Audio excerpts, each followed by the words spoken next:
Hello everybody, it's Miss Jessica from 𝘏𝘏𝘭𝘦𝘴, but we are continuing our chapter book story time. So again, I'm here at my house and already, Harper's coming this way. So you'll definitely probably see some kitties today. All right, we're going to be continuing our book, Holes by Louis Sachar. And here's Harper.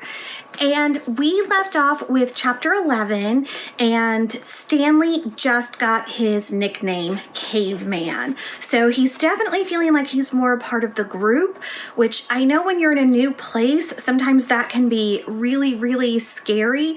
So when you actually feel included, it can be really important to you and make you feel a lot better about being in a new place. So we're going to start with chapter 12, and here we go. Again, Stanley was the last one to finish digging. It was late afternoon when he dragged himself back to the compound. This time he would have accepted a ride on the truck if it was offered. When he got to the tent, he found Mr. Pandansky and the other boys sitting in a circle on the ground. "Welcome, Stanley," said Mr. Pandansky. "Hey, Caveman, you get your hole dug?" asked Magnet. He managed to nod. "You spit in it?" asked Squid. He nodded again. "You're right," he said to X-Ray. "The second hole is the hardest." X-Ray shook his head. "The third hole's the hardest." "Come join our circle," said Mr. Pandansky. Stanley plopped down between Squid and Magnet. He needed to rest up before taking a shower. "We've been discussing what we want to do with our lives," said Mr. Pandansky. "We're not going to be at Camp Green Lake forever. We need to prepare for the day we leave here and join the rest of society." "Hey, that's great, Mom," said Magnet. "They're going to finally let you out of here?" The other boys laughed. "Okay, Jose," said Mr. Pandansky. "What do you want to do with your life?" "I don't know," said Magnet. "You need to think about that," said Mr. Pandansky. "It's important to have goals. Otherwise, you're going to end up right back in jail. What do you like to do?" "I don't know," said Magnet. "You must like something," said Mr. Pandansky. "I like animals," said Magnet. "Good," said Mr. Pandansky. "Does anyone know of any jobs that involve animals?" "Veterinarian," said Armpit. "He could work at a zoo," said Zigzag. "He belongs in the zoo," said Squid when he and X-Ray laughed. "How about you, Stanley? Any ideas for Jose?" Stanley sighed. "Animal trainer," he said. "Like for the circus or movies or something like that." "Any of those jobs sound good to you, Jose?" asked Mr. Pandansky. "Yeah, I like what Caveman said about training animals for movies. I think it would be fun to train monkeys." X-Ray laughed. "Don't laugh, Rex," said Mr. Pandansky.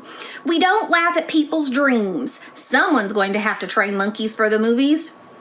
"Who are you kidding, Mom?" asked X-Ray. "Magnet's never going to be a monkey trainer." "You don't know that," said Mr. Pandansky.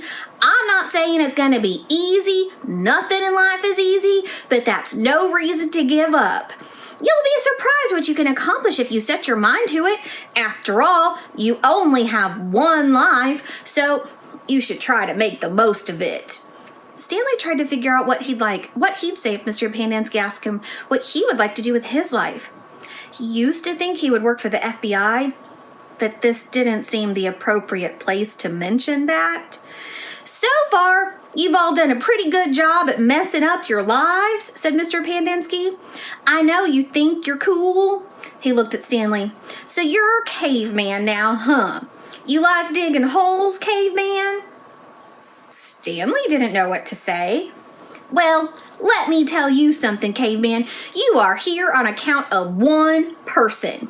If it wasn't for that person, you wouldn't be here digging holes in the hot sun. You know who that person is?" "My no-good, dirty, rotten, pig-stealing great-great-grandfather?" The other boys howled with laughter. Even Zero smiled.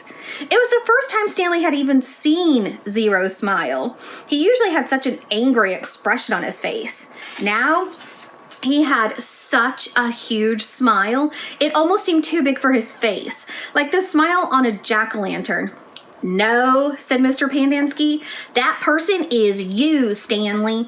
You're the reason you're here. You're responsible for yourself. You messed up your life and it's up to you to fix it. No one else is going to do it for you, for any of you.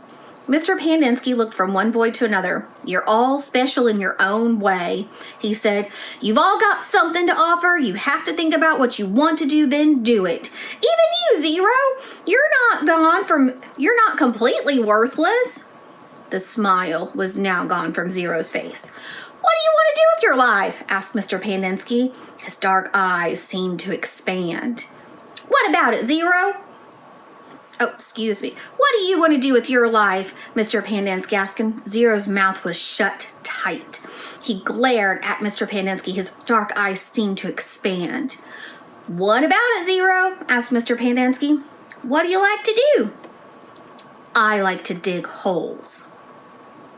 Chapter 13.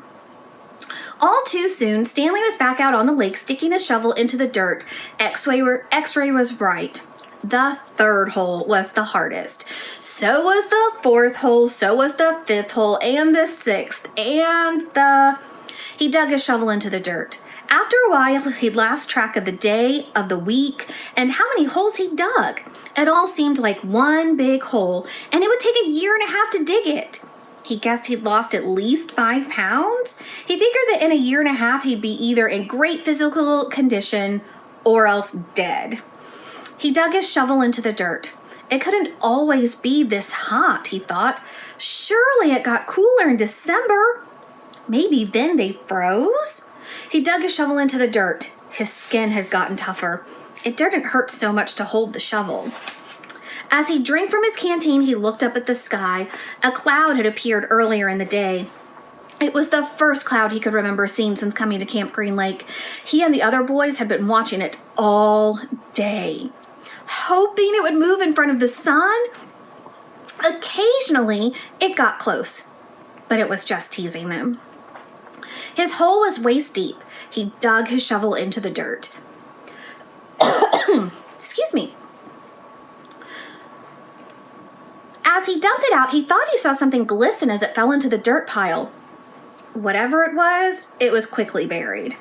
Stanley stared at the pile a moment, unsure if he'd even seen it. Even if it was something, what good would it do him? He promised to give anything he found to X-ray. It didn't seem worth the effort to climb out of his hole to check it out. He glanced up at the cloud, which was close enough to the sun that he had to squint to look at it. He dug his shovel back into the earth, scooped out some dirt, and lifted it up over his dirt pile. But instead of dumping it there, he tossed it off to the side. His curiosity had gotten the better of him. He climbed out of his hole and sifted his fingers through the pile. He felt something hard and metallic. He pulled it out. It was a gold tube, about as long and as wide as the second finger on his right hand. The tube was open at one end and closed at the other. He used a few drops of his precious water to clean it. There seemed to be some kind of design on the flat closed end. He poured a few more drops of water on it and rubbed it on the inside of his pants pocket. He looked at the design engraved into the flat bottom of the tube. He could see an outline of a heart with the letters KB etched inside it. And it looks just like that. He tried to figure out some way that he wouldn't have to give it to X-ray. He could just keep it, but that wouldn't do him any good. He wanted a day off. He looked at the large piles of dirt near where X-ray was digging. X-ray was probably almost finished for the day. Getting the rest of the day off would hardly do him much good. X-ray would first have to show the tube to Mr. Sir or Mr. Pandinsky, who would then have to show it to the warden. By then, X-ray might be done anyway. Stanley wondered about trying to secretly take the tube directly to the warden. He could explain the situation to the warden, and the warden might make up an excuse for giving him the day off, so X-ray wouldn't suspect. He looked across the lake toward the cabin under the 2 oak trees. The place scared him. He'd been at Camp Green Lake almost 2 weeks, and he still hadn't seen the warden. That was just as well. If he could go his entire year and a half without seeing the warden, that would be fine with him. Besides, he didn't know if the warden would find the tube interesting. He looked at it again. It looked familiar. He thought he'd seen something like it somewhere before, but he couldn't quite place it. "What have you got there, caveman?" asked Zigzag. Stanley's large hand closed around the tube. "Nothing. It was useless. "I think I might have found something." "Another fossil?" "No, I'm not sure what it is." "Let me see," said Zigzag. Instead of showing it to Zigzag, Stanley brought it to X-Ray. Zigzag followed. X-Ray looked at the tube, then rubbed his dirty glasses on his dirty shirt and looked at the tube again. One by one, the other boys dropped their shovels and came to look. "It looks like an old shotgun shell," said Squid. "Yeah, that's probably what it is," said Stanley. He decided not to mention the engraved design. Maybe nobody would notice it. He doubted X-Ray could see it. "No, it's too long and thin to be a shotgun shell," said Magnet. "It's probably just a piece of junk," said Stanley. "Well, I'll show it to Mom," said X-Ray. "See what he thinks. Who knows, maybe I'll get the day off." "Your hole's almost finished," said Stanley. "Yeah? So?" Stanley raised and lowered his shoulder. "So? Why don't you wait until tomorrow to show it to Mom?" he suggested. "You can pretend you found it first thing in the morning. Then you get the whole day off instead of just an hour or so this afternoon." X-Ray smiled. "Good thinking, caveman." He dropped the tube into his large pocket on the right leg of his dirty orange pants. Stanley returned to his hole. When the water truck came, Stanley started to take his place at the end of the line, but X-Ray told him to get behind Magnet, in front of Zero. Stanley moved up, one place in line. Chapter 14. That night, as Stanley lay on his scratchy and smelly cot, he tried to figure out what he could have done differently, but there was nothing he could do. For once in his unlucky life, he was in the right place at the right time, and it still didn't help him. "You got it?" he asked X-Ray the next morning at breakfast. X-Ray looked at him with half-opened eyes behind his dirty glasses. "I don't know what you're talking about," he grumbled.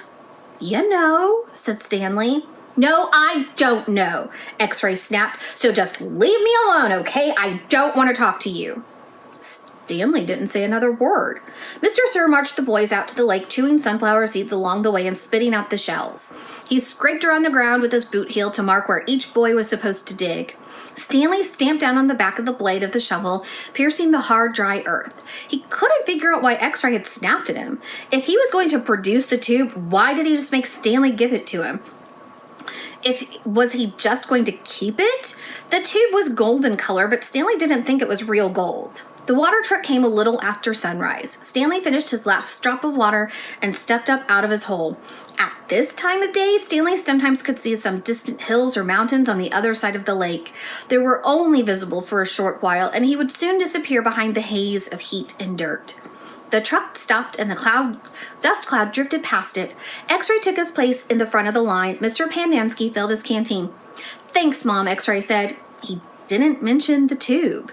Mr. Pandansky filled all the canteens, then climbed back into the cab of the pickup. He still had to bring water to Group E. Stanley could see them digging about 200 yards away. "Mr. Pandansky!" X-Ray shouted from his hold. "Wait, Mr. Pandansky, I think I might have found something." The boys all followed. Mr. Pandansky, as he walked over to X-Ray's hole, Stanley could see the gold tube sticking out of some dirt on the end of X-Ray's shovel. Mr. Pandansky examined it and took a long look at his flat bottom. "I think the warden is going to like this." "Does X-Ray get the day off?" asked Squid. "Just keep digging until someone says otherwise," Mr. Pandansky said. Then he smiled. "But if I were you, Rex, I wouldn't dig too hard." Stanley watched the cloud of dust move across the lake to the cabin beneath the trees. The boys in Group E were just going to have to wait. It didn't take long for the pickup truck to return. Mr. Pandansky stepped out of the cab. A tall woman with red hair stepped out of the passenger side. She looked even taller than she was, since Stanley was down in his hole. She wore a black cowboy hat and black cowboy boots, which were studded with turquoise stones. The sleeves on her shirt were rolled up and her arms were covered with freckles, as was her face. She walked right up to X-Ray. This where you found it?" "Yes, ma'am." "Your good work will be rewarded." She turned to Mr. Pandansky. "Drive X-Ray back to camp let him take a double shower, and give him some clean clothes. But first, I want you to fill everyone's canteen. I just filled them a little while ago, said Mr. Pandensky. The warden stared hard at him. Excuse me?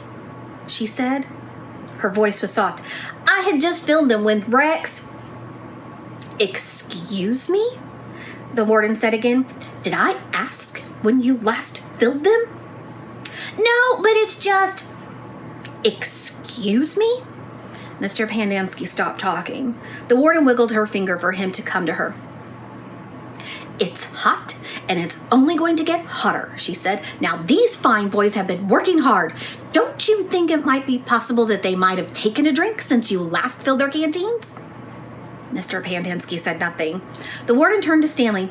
Caveman, will you come here, please? Stanley was surprised she knew his name. He had never seen her. Until she stepped out of the truck, he didn't even know the warden was a woman. He nervously went toward her. Mr. Pandensky and I have been having a discussion. Have you taken a drink since Mr. Pandensky last filled your canteen? Stanley didn't want to cause any trouble for Mr. Pandensky. I've still got plenty left, he said. Excuse me? He stopped. Yeah, I drank some. Thank you. May I see your canteen? Stanley handed it to her. Her fingernails were painted dark red. She gently took the canteen, letting the water swish inside the plastic container. Do you hear the empty spots? She asked. Yes, said Mr. Pandensky. Then fill it, she said. And the next time I tell you to do something, I expect you to do it without questioning my authority. If it's too much trouble for you to fill a canteen, I'll give you a shovel. You can dig holes, and Caveman can fill your canteen. She turned back to Stanley. I don't think that would be too much trouble for you, would it? No, said Stanley. So what will it be? She asked Mr. Pandensky. Do you want to fill the canteens, or do you want to dig? I'll fill the canteen, said Mr. Pandensky. Thank you. All right, we're going to stop there for today. So next time we'll pick up with chapter 15. And I don't know about you guys, but I definitely would not want to mess with the warden. Just from that little exchange, she seems a little intimidating. Well, thank you so much for joining us today for our Chapter Book Storytime. And don't forget to check out our YouTube page, EVPL Library. And the L is the same L for library. So you don't have to put two L's just in case you're looking for it. Don't forget to check out all of our awesome resources at evpl.org. We've got some amazing things going on there that you can see with our digital collections, with our STEAM resources, with our all kinds of educational things going on our educator page. We've got some amazing things that I hope you go and check out. And I hope to see you guys again soon. Thank you so much for joining me, and I will see you again. Bye.